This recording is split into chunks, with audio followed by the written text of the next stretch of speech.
I'm Chris Avena with American Outdoor News. And again, we have James Sellers from SiteMark. James, thanks for coming on. Chris, it's great being here. I'm so happy to be here this morning talking to you about things I care very much about. There's always so much to talk about with you. It's yeah, I don't know if you saw the latest issue of American Outdoor News, but you're in it. Okay, I need to catch up on that. When did that publish? That came out last week. It did. Yep. Okay. Came out last week. All right, after this, I'm gonna watch it first thing. So excellent. Can't wait to see it. Now, SiteMark is such a large company, and it encompasses so much, so many different facets, so many different offshoots. How'd you get started?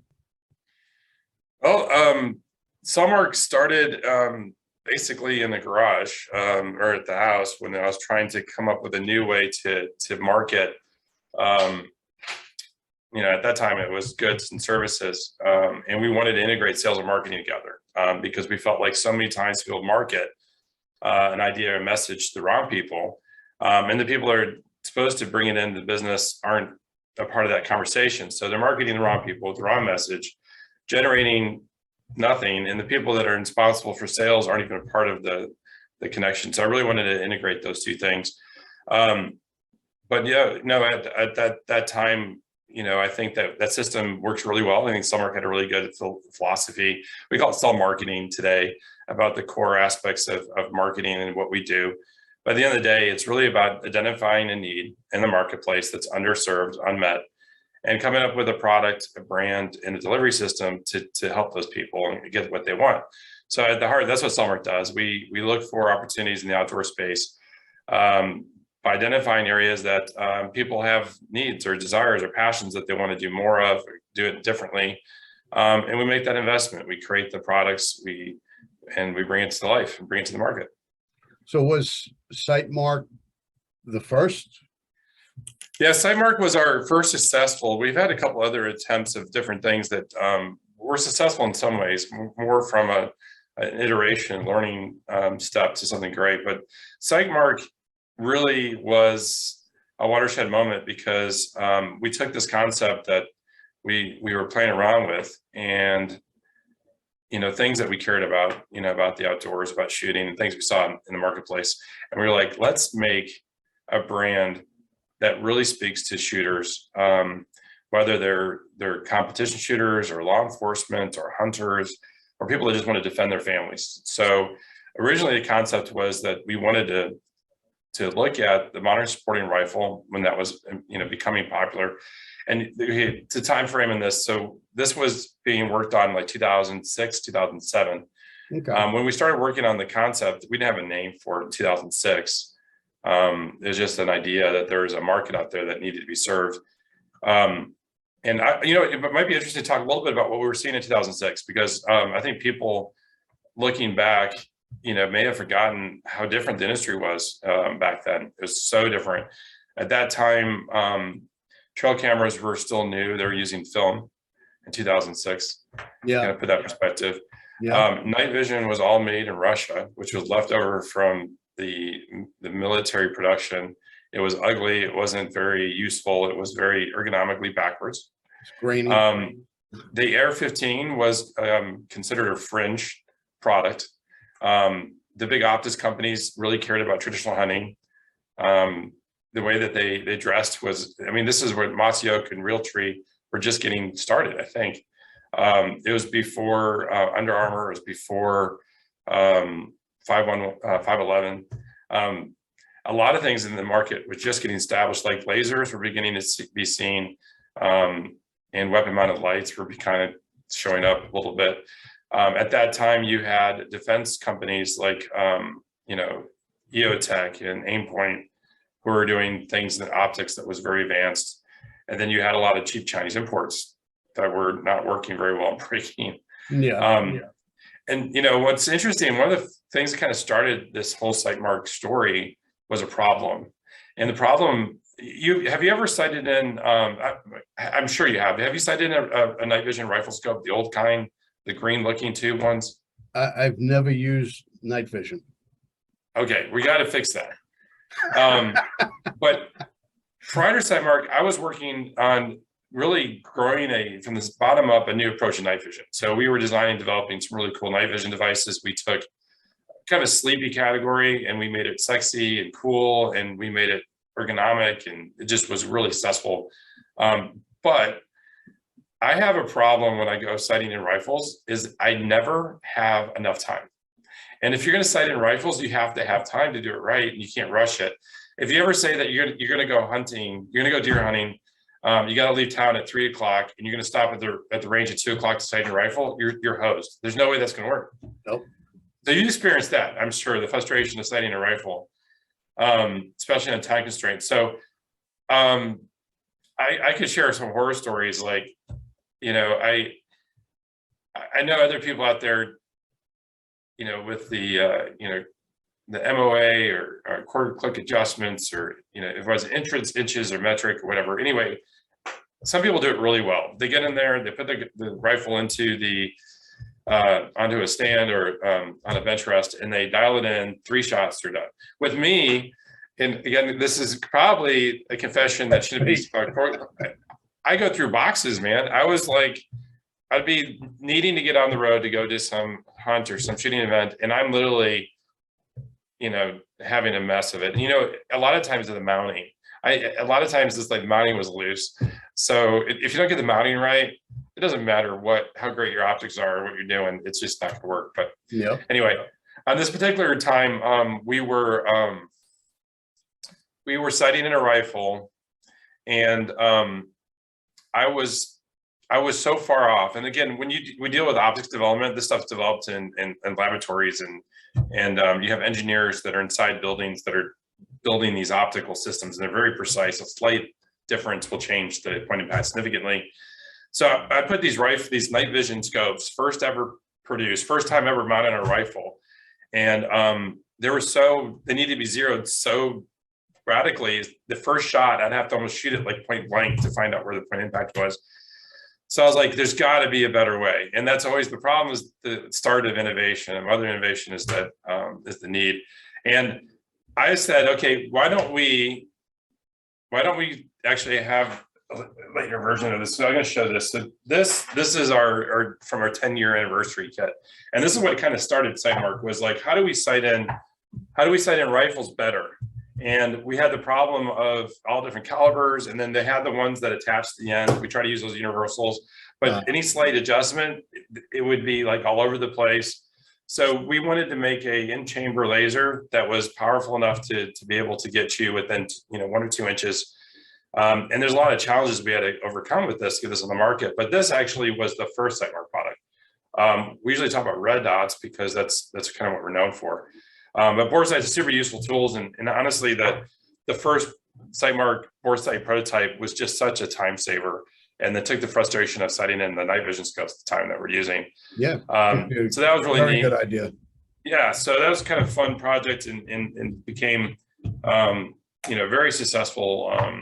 And now you see our bore sights all over the country. And if you don't have a bore sight, you should get it. The in-chamber is definitely a good option. Later, we came out with a patent to fix the problem with the ones attached to the end of the bore. Yeah. We used a rare earth magnet that attaches it with a centering device, and it ended up working. It was super easy, and it was genius. It was a really great patent. That's redneck ingenuity. Yeah, we have some great engineers. So, all right, so we got 2 things for you, Chris. You got to go night hunting with us, and you got to sight in your rifle yourself, and then the old way, and then the new way.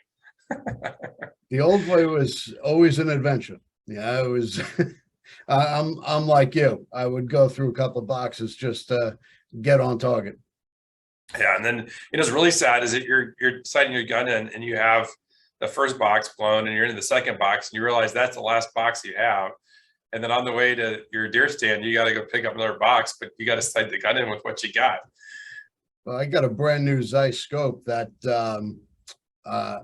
I've been wanting to mount on one of my guns, but I'm afraid to do it because I know it's going to be an adventure. All right, we'll have to send you a bore sight. So remind me at the end to send you what caliber you have. That was kind of getting into 2007.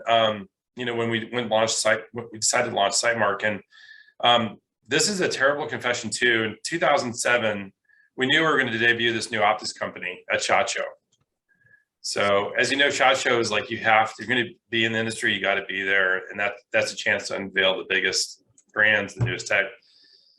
I don't think we had. I think we're getting ready for the SHOT Show. And we called everybody in a conference room. So we have these ideas, bore sights, and we had ideas for red dots and rifle scopes. And we told everybody, so we need a name for them. So, I gotta hear some of these. yeah, so it's funny because we're sitting around the table and we're like, okay, we need to come up with a name. We're not leaving this room until we come up with a name. And funny thing is, on our alternative list, there's a couple names that now are trademarks in the industry that we didn't use, and they're very successful. So, which is interesting. But we wanted something that was synonymous with precision and accuracy. So we went through all these different iterations and we wrote them on the board, and one by one we researched them, see if they're being used, if the URL is available. And I think on the list, SiteMark was like 4th or 5th on the list of names that we liked. And it was available. No one's using it, and the URL is available. So we jumped on SiteMark, and I'm glad we did, because it's a great brand. When was the first time that you came across SiteMark? It was at SHOT Show. Remember the year? Oh God, 2005-ish, somewhere around there. Okay. I had started, it's actually a funny story. I had started a website. It was a social network for hunters called See Me Hunt. And I got it all up and running, and I'm trying to get followers and whatnot. And I'm like, all right, now I got to get advertisers.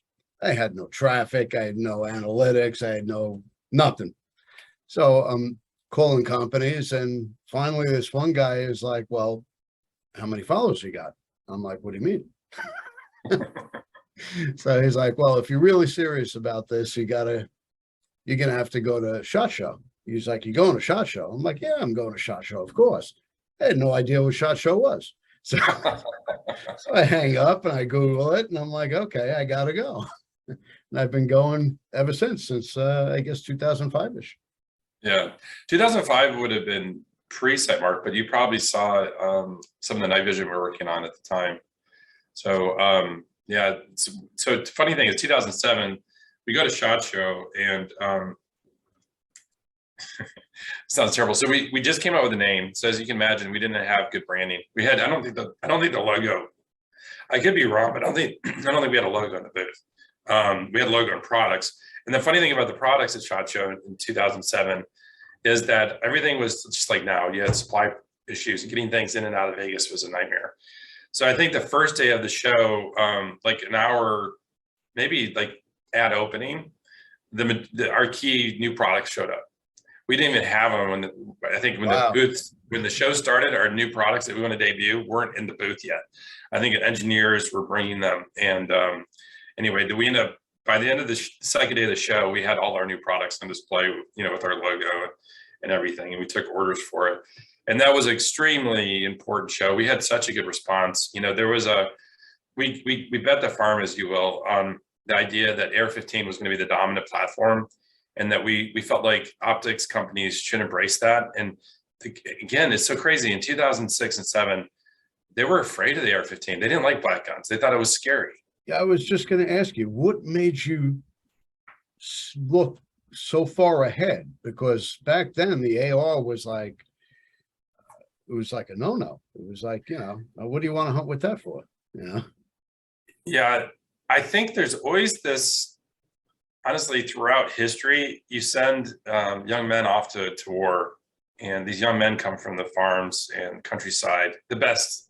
I know there's a lot of great New Jersey folks, city folks that have been major contributors to the American military success. So I should be careful in that.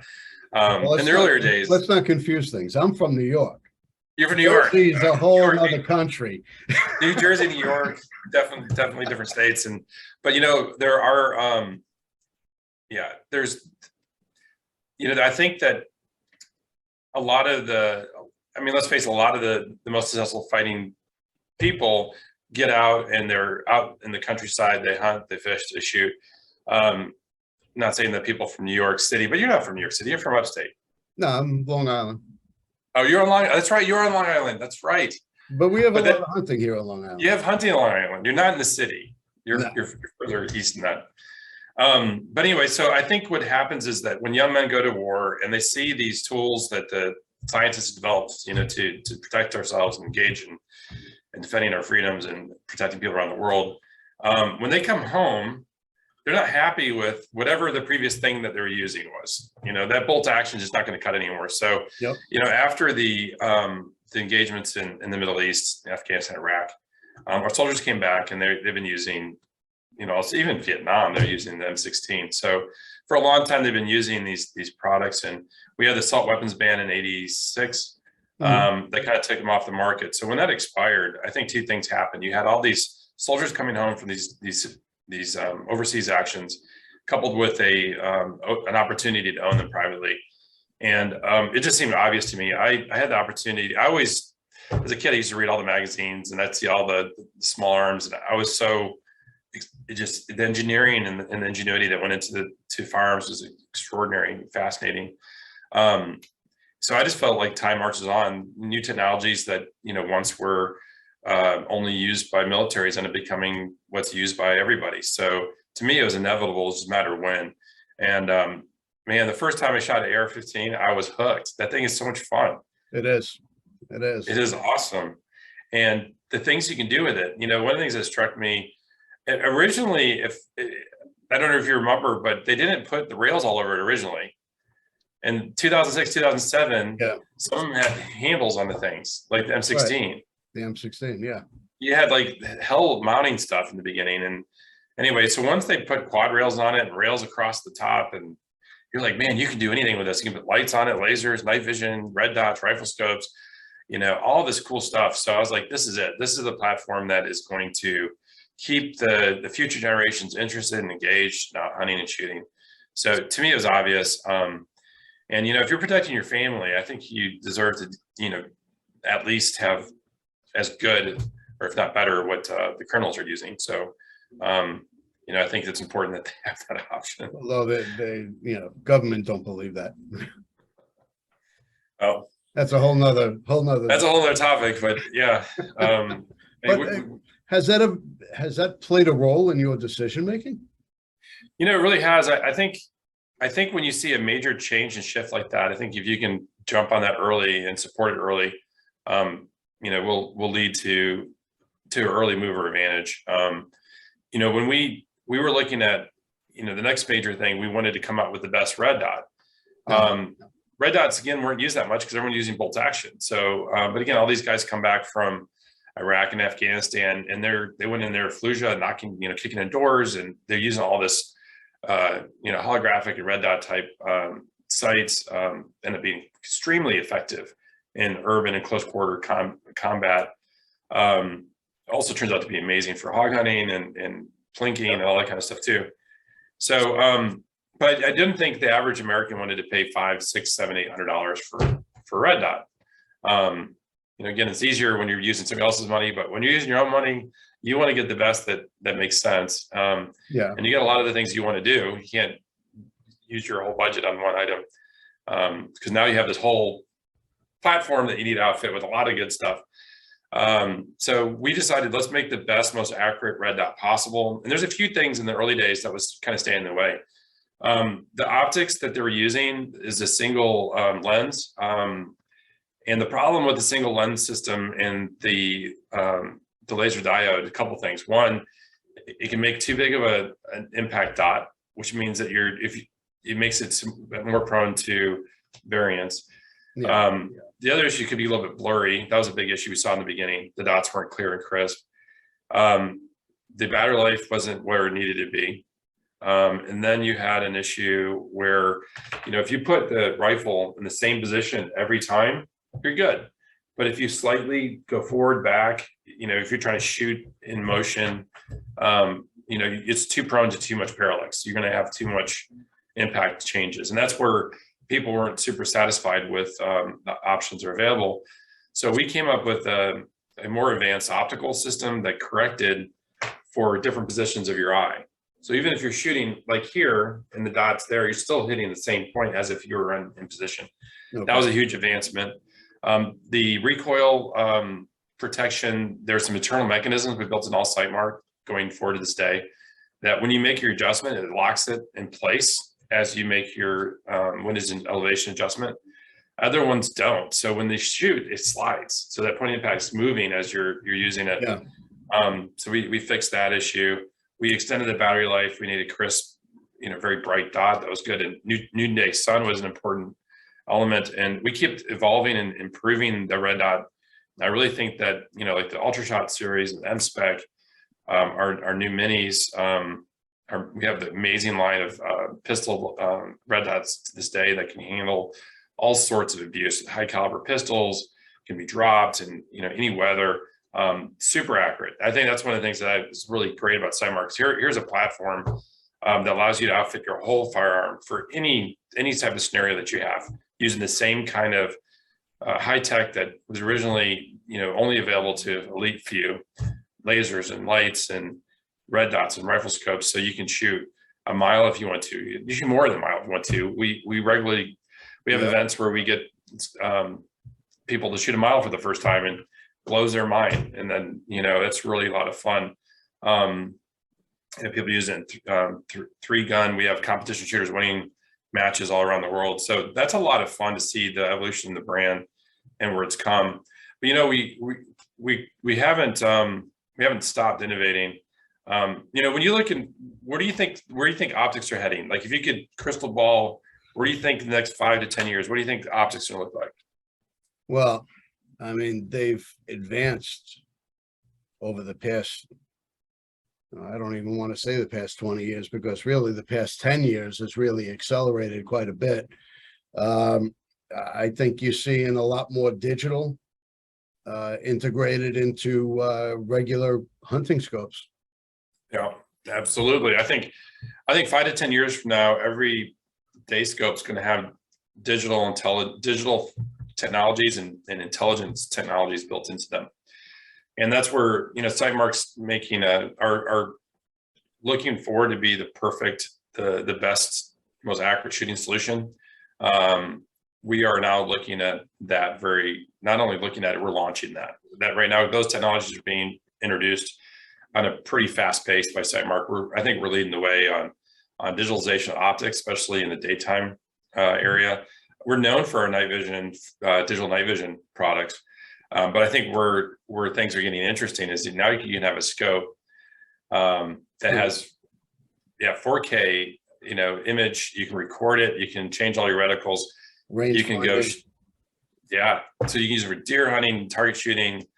Teach your children how to use it. You can go show your friends what you've done. You can improve your finger control and your breathing and techniques. You can really dial in all those aspects. So it's pretty powerful stuff. You're already seeing rangefinders integrated into binoculars. Yep. You're going to see that integrated into the scopes, and it takes away all the technical, 2 clicks this way, allow for windage. Just it'll just dial in by itself. It's true. I think that having those type of technologies are doing a couple of things. One, it does make it more accessible to a wide range of people. They can get proficient more quickly. And the thing is, with the time constraints now and the average person, they don't have the same amount of time to live the weeks and months outdoors and do that. Unfortunately, I wish they could. But now they're able to maintain a certain level of proficiency when they go in the field, which makes them safer, which is really important. And helps them make sure that they're engaging, safely, and that they're more aware of what's happening around them. And I think that creates more, like if you're hunting, that creates a more humane shot. You're going to have less trouble with recovery. And you're just going to have more satisfied, happy consumers, which will keep bringing them back outdoors. So I think that's really wonderful side effect of kind of the digital revolution that Sightmark's going on, and that we're making it more approachable. People will be more successful by being more accurate. they'll have better experiences, and if they're hunting, they'll have more recoveries and clean, ethical shots, which is what we want. I'll say this though, I think that at the end of the day, one of the things the technology will highlight is that the marksmanship skills, that is ultimately the limiting factor. At the end of the day, you may be aware that you're pulling, but you're going to have to figure out the techniques and the discipline and the practice to eliminate those things. So we can bring all the technology in the world at some point, and you can identify where it's coming from. At some point, though, the shooter is going to have to be the best. They still have to put the practice in, and there's no way, unless we put the rifles on robots and take the humans out of the equation, which I'm not advocating, but the human factor is always going to be important. So when we design products, it's really designed to make people the best at but they have to practice and they have to learn. Getting out in the outdoors and just getting the feel of a firearm. It definitely plays a role in being able to hit your target. But some of the technology today, at range day, I was hitting targets at 800 yards with some of the technology available. I'm in New York. We don't have opportunities to shoot long range. If I take a 75-yard shot, that's a long shot for me. Oh, wow. Yeah. I don't have long range opportunities. I went to Africa. The guy set me up at 400 yards. I looked at him like he was crazy. Yeah. But how satisfying is that to get good equipment? And I used to, before the optics company, my father and my great uncle, they were all advocates using iron sights. Actually, when I was a kid, my dad was anti using optics at all. He's like, you can do everything you need to do with iron sights, which is fine. But that meant that I'm shooting at like 100 yards was kind of like my max with iron sights. I could hit a target, a reasonably sized target at 100 yards. Man, when you get behind our glass on our rifle scopes, it is amazing. And it's like, first I was like, well, 300 is going to be a tough shot, and bam, center shot, first one off. I was like, wow. And then that at 100 yards, that the drop of the ballistic's going to change it by so many inches or whatever, and you dial it in, you take the shot, and you hit again. It's amazing when you're working with good equipment and a little bit about ballistics and how to adjust for elevation. It's not that difficult to take that good tight grouping that you did 100 yards and hit a mile. Granted, if you have like windy conditions and you have some challenges with like heat coming off the ground and things like that you're going to have some variability that you just can't control. But it is so impressive just when you get the right technology behind a skilled person that has the patience and training. It's amazing what you can do. Well, I agree with your dad and your grandfather, where you should learn shooting iron sights before you advance into scopes and digital technology and whatnot. Get the basics down with the iron sights. Learn the firearm, learn the basics, how to handle it, the safety and whatnot involved. And then when you put on a scope, it's like, oh my God. Yes, that is true. It's like if you get bad habits, taking shortcuts and stuff, usually you hit a brick wall and you can't progress further. I agree. That's how I can't go back. I can't go back to iron sights. I just can't do it. I always keep under over mounts. So in the event that I choose to use the iron sights, I know it's always there. Yeah, that's good. Yeah, so it's interesting. There's a couple of things that in Sightmark that are kind of worth talking about, I think. We alluded to some of the new products and things are coming with the digitalization, new technologies being brought into the platform. But we launched a product a couple years ago, which revolutionized night hunting, which was the digital Wraith. And to this day, it's one of the best performing digital scopes ever. It is the best. Well, it is one of the best digital scopes. And it's a great option for a lot of folks still. And it was the best until we came out with a couple of new options. But one of the things that we had, a couple of requests or things that people are looking for, there's always kind of this same thing with your TV. They're always chasing higher resolution, higher def. Yeah. So we've taken the HD and we moved to 4K. And the 4K experience just adds that level of clarity, makes the image that much crisper, and then recording better. So it's really an amazing piece. And again, it started as a night vision device primarily, but now I think that it's an all-time, it's full color during the day, great resolution. You can record, you can change reticles, all those good things. And then we had the latest kind of iteration, a couple things happened. People wanted a more compact, lighter weight option. So we took the same power and all the features and all the functionality, and we put it to it went to a very small compact scope, and it's an amazing game changer. That is just coming out. That's the 4K Mini, which I think is a really revolutionary scope. What's the weight on that? The weight on that, I'd have to look that up, but I can make that happen. So if I do that, good thing is all the technology changes. There's a lot of details, but we did demystify it. So it is only 6.3 inches Wow. to the eye cup. And the eye cup gives you the eye relief. And then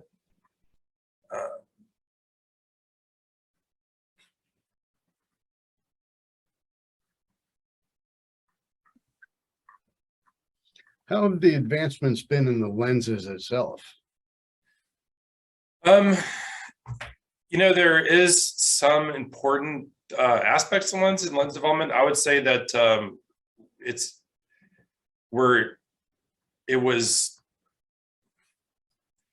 lens technology itself has been around for a while. What we're seeing is that there is the ability to get better glass for more applications without the astronomical cost that you used to have. So we've seen definitely able to put higher quality product on the market. One of the things with Sightmark, it's kind of interesting to note, if we have a criticism, it's probably because our value is really strong. People are like, wow, we can't possibly be this good. And the truth is that, that product should be twice what we're selling it for. But because of modern manufacturing processes and scale, we're able to keep that cost low. And that's that. Yeah. So we've improved the quality, improved performance. Now we're online with anybody in the industry, but we're able to offer a better value, and we think that means something to people. And we hope that some of these optics cost more than the gun itself. That's true. And now it's not just they used to have the old adage that you should spend as much on your optic as you do the rifle. That's fine, but I think now that you have so much technology you can bring to your rifle, especially an AR type platform, that you need to have budget for lasers and lights, and then you need to be able to switch between a rifle scope, a red dot, or you want a digital, day-night system. And Sightmark has all those options, so we can get you outfitted shooting better, longer, more accurately than anybody else, and get a lot more bang for the buck. Okay, the weight. The weight is this is on the monocular version of the Mini, so we make one without the mount. So the mount would be the main difference here, but it's 21 ounces and some change. So super lightweight. Yeah, absolutely. And that makes a big difference when you're shooting. It does. If you're hauling that through the woods and you're packing, that's you want to keep the weight down for sure. And the fact that you're not compromising, in functionality and performance, which is really, really great. But that's good. On our a couple other things too, we have moved further down the line in our daytime rifle scopes, traditional rifle scopes. And we have the Latitude, which is our long distance shooting line. That's the one that I use to shoot a mile.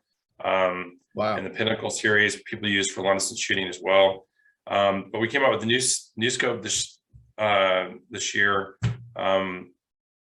And it's called the Presidio. So if we're going to get, it might be better for folks like in where you are in Long Island and other places where you're wanting to really dominate that 100 to 400 yards range. It's a perfect scope for that kind of distance shooting, getting great reviews. People love it. Super accurate and just really dependable, great all around scope. Gonna have to take that for a spin. Absolutely. So we're gonna have to get you set up on bore sight. What caliber are you shooting that you're sighting in? Believe it or not, I actually just built a Bowden 223. Okay. Well, I'm gonna make sure you give our foresight a try. The 223 caliber. We get you the new AccuDot, and then I might have you test out one of the patented, barrel mounted, which is a universal, which Okay. will work with anything. So if you don't mind, I'd love to hear what you think of those two, and let me know what you think. And any ideas of, where the application's best, and any tips would be great. Well, we do have a long range here that is all the way out east. So I'll have to take the drive out and do some 200-yard shooting. All right, that'd be great. And if you, I know you said you had a Zeiss, but you might try the Presidio and maybe even a digital scope. You want to see the future of the technology and what it can do for you. That might be something we're trying to. Well, I did see some of the technology in one of your other companies, and I got to say that's another conversation, another show. But you're really off the charts with this. This is really some Buck Rogers stuff. Yeah, I'm excited about the future it's bringing to the market. I was walking out of my office, and we had two engineers were in the hallway, and they were working on some new. I can't even tell you what it is because it's brand new stuff. It's all patentable, but they were working on something in the hallway, and they needed a long distance to go use the thing. And it just reminded me how cool it is to work in an industry with such good people. And then you're bringing products that make people's lives better, create those great experiences. And it's just great to work with a group of people that are dedicated the same. I mean, we have so many talented people here in the United States working to create, great brands, great products for the market. And then new stuff's always being developed, and we're not going anywhere. That's the thing with the company. Sightmark's dedicated to fueling that passion indefinitely. And our company, one of the things I'll say a little bit about the company, we're based in Mansfield, Texas. We're good folks, good people, and we're dedicated in sticking it out for the consumer, for the market and industry. Unlike a lot of other companies, we're not owned by an investment company. We're not a part of a conglomerate. We're not a company that's been funded by the government or anything like that. We are independent, bootstrap guys that, work hard. We try to do the best we can, and we're not going to quit. That's what we're about. Well, this is more than a business for you. You can, anybody that speaks to you about, what you do, is more of a passion. It's more of part of your lifestyle than anything else. Yeah, and I think you're the same way. I mean, we share so much of that, and we get up in the morning wanting to preserve our way of life and things that matter to us. And we talk about what's the future look like, and I can tell you the future is to keep these guys innovating and creating. I would like to see the company stay independently owned. I'd like to stay employee, family owned indefinitely. I don't care about like so many people are just in it for the money. That's not what drives us. We want to use resources, and people and money is important. Absolutely, you can't do anything without it. But we want to put that back into, even more products, even more ideas. And we know that we have I guess I would say we're blessed that we get to do what we do every day. We're part of so many people's journeys and experiences, and that means the world to me. So to think of it, I know at some point I have to hang up the hat and somebody else will take over, but I love what we do, and I think it gives me great satisfaction to hear people come up to us and tell us how much they like Sightmark, like the brand. Sometimes I go through the airport, and at TSA, I'll have a TSA agent stop me and say, they see a ball cap or whatever, and they're like, you know Sightmark? And I was like, yeah, I actually know Sightmark. I said, have you used the new Wraith or new Ultra Shot or something? I'm like, yeah, I may have seen that. What do you think? And he said, well, I'm saving up for it. I have the old version. I can't wait to get the newest thing, and it's my favorite brand. And I can't wait to use it. And I think it's so awesome. And when they find out that we were with the company, it's interesting. I mean, it's really cool that people come out and shake your hand and say thank you for putting out a quality product that we like to use. Honestly, you can't beat that. What can you do in life that's better than that? It's, you got to love what you do. And now with what you're doing, falling into the next generation who they're so technology savvy, this, it really, falls right into, the progression. Yeah.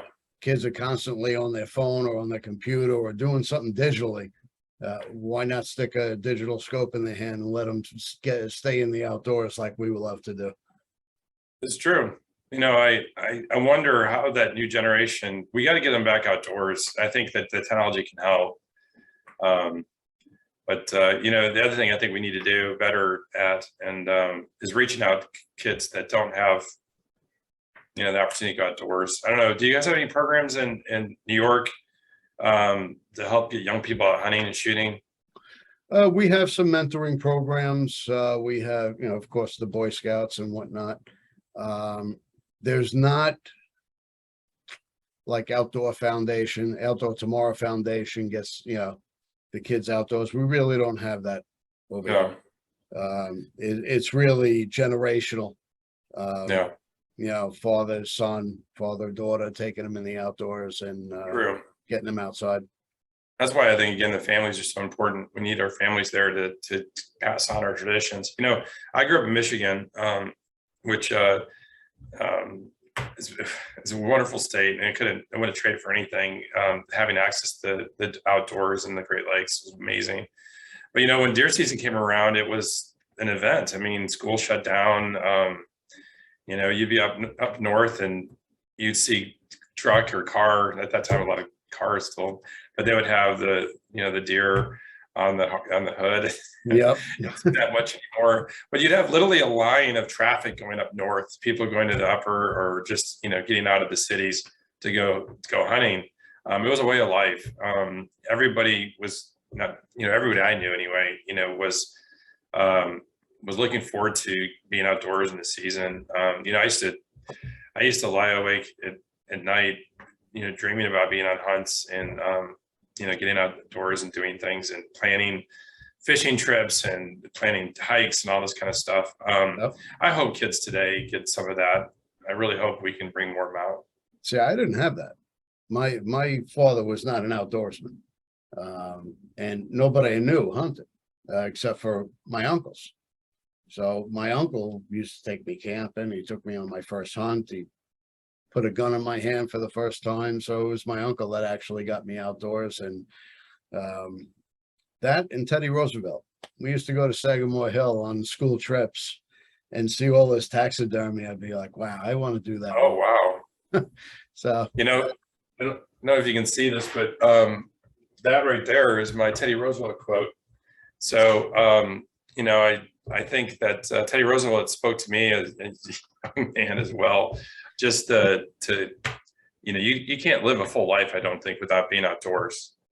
no, it's definitely makes you a fuller person. It gives you a more well-rounded appreciation for what's out there. Now, you said your father wasn't much of a hunter. How did that conversation go when your uncle told your dad that he wanted to take you hunting, shooting? He wasn't objectable. My father was a cop, so he was used to firearms. He just never introduced me to them. Okay. He didn't know he did. I used to He didn't know. There's a story there. What's that story? I want to hear the story. I tell him now, he gets mad at me. My father's 89.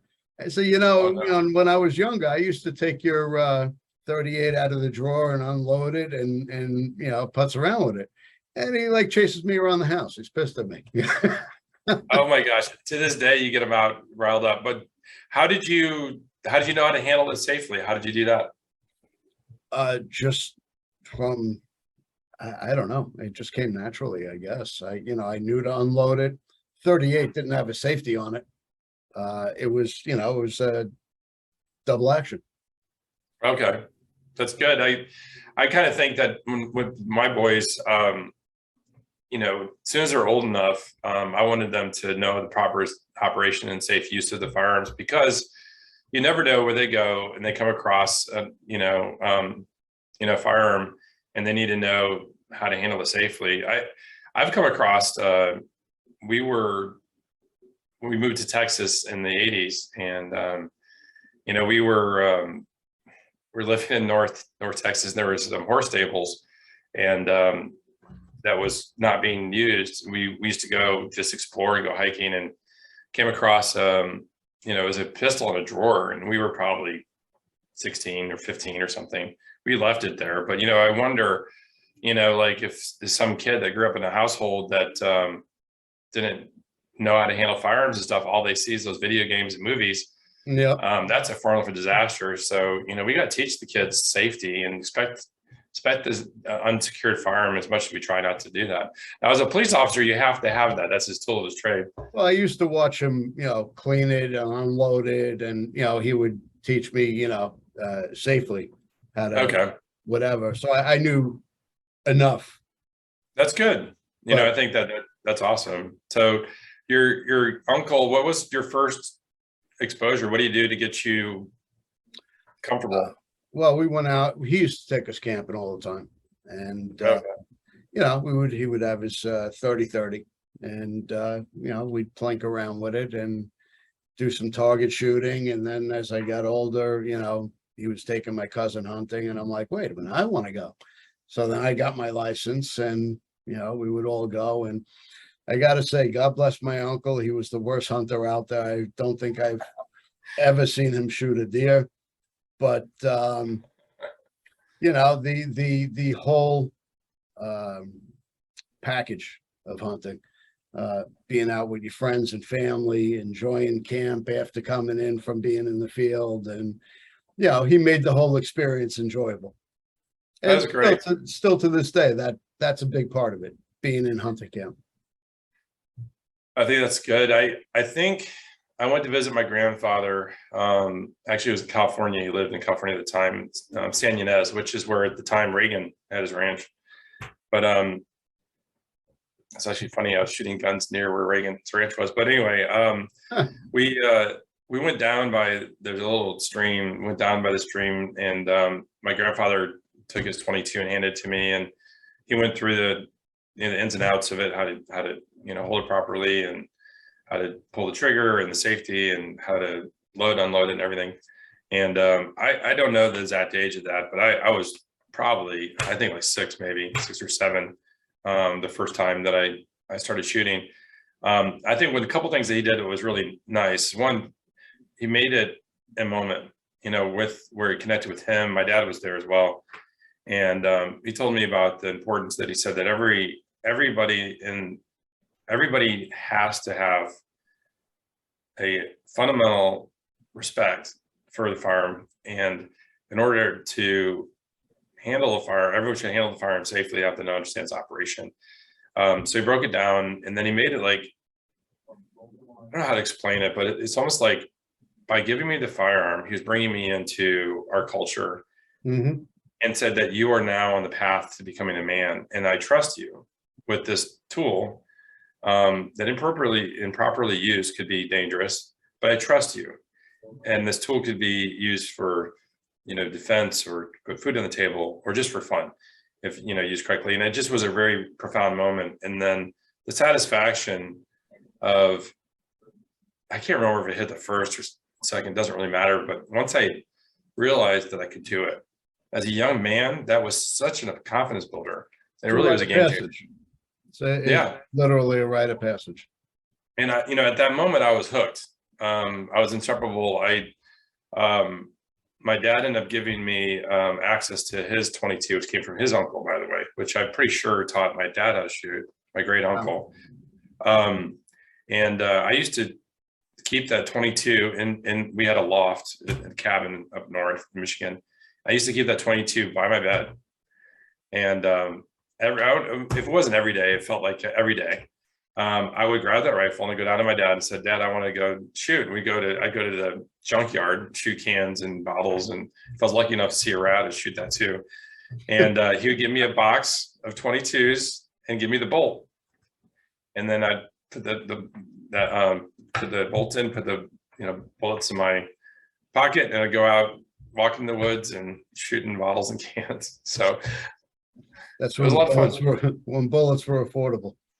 Yeah, I remember having a DuPont box of 22s, and it said 25 cents on the side of the box, which I think it's been a long time since a box of 22s cost 25 cents.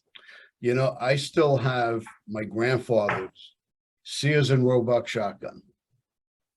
Wow, Sears used to have their own line of firearms. that is great. How's it shoot? I haven't shot it. I'm afraid to shoot it. Yeah, Thing might blow up in my hands. yeah, But be careful. It's old. It's not very well taken care of. But it's something to hang on the wall.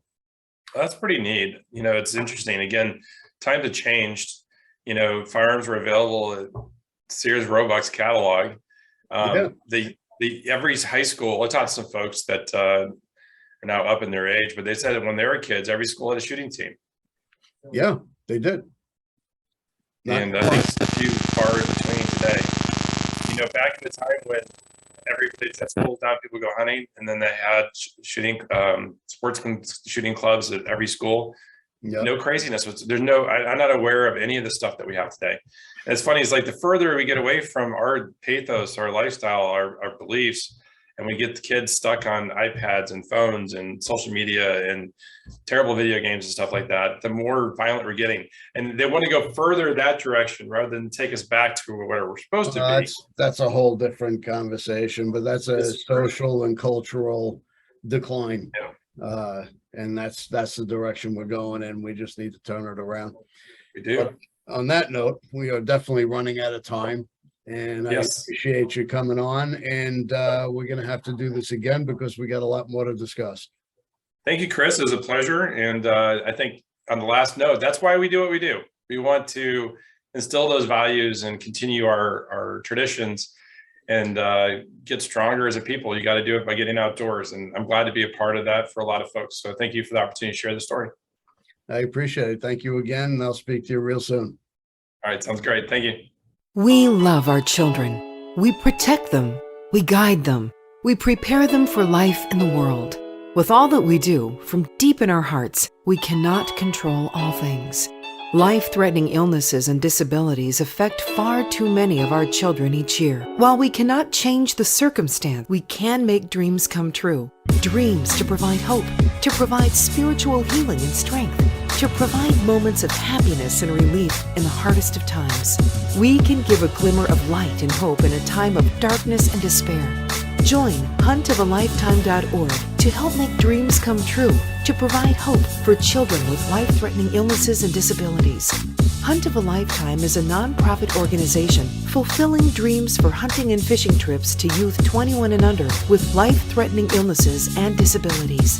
Visit huntofalifetime.org to learn how you can make a difference.